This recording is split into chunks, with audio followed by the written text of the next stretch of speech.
రెండో దఫా హస్తగతమే అంట. 2000కు పైగా సర్పంచ్ స్థానాలు కైవసం. గ్రామ పంచాయతీ ఎన్నికల్లో కాంగ్రెస్ బలపరిచిన అభ్యర్థుల సత్తా. 1000కు పైగా స్థానాల్లో బీఆర్ఎస్ బలపరిచిన అభ్యర్థులు.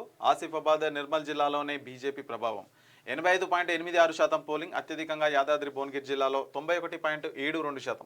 అత్యల్పంగా నిజామాబాద్ జిల్లా 76.71%. కొన్ని చోట్ల చనిపోయిన అభ్యర్థులకు పట్టం కట్టిన ఓటర్లు అంట.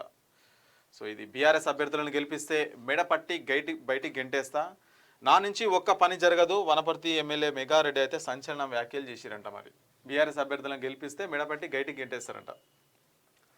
అట్లా ఏముండదు, మీరేం భయపడకూరి. ఆయననే మెడబట్టి బయటికి గెంటే ప్రజలు ఒకవేళ అంటే అంతే, ఇబ్బంది ఏం లేదు. ఎందుకంటే మీకు రావాల్సిన నిధులు ఏ అభ్యర్థి ఉన్నా, ఇండిపెండెంటా ఏ పార్టీ అయినా కానీ, ఎవరన్నా కానీ మీకు రావాల్సిన నిధులు మీ ఊరికి వస్తాయి. అది ఏ పార్టీ అయినా కానీ. ఇప్పుడు అధికార పార్టీ ఉంది కదా, మేము అభివృద్ధి చేసుకుంటాం, అభివృద్ధి అవుతుంది, లేకపోతే నిధులు రావు అనేది ఉండదు. మనం ట్యాక్సీ ప్లేయర్స్, మనం ట్యాక్స్ పే చేస్తున్నాం కాబట్టి ఆ హక్కు మనకు ఉంటుంది.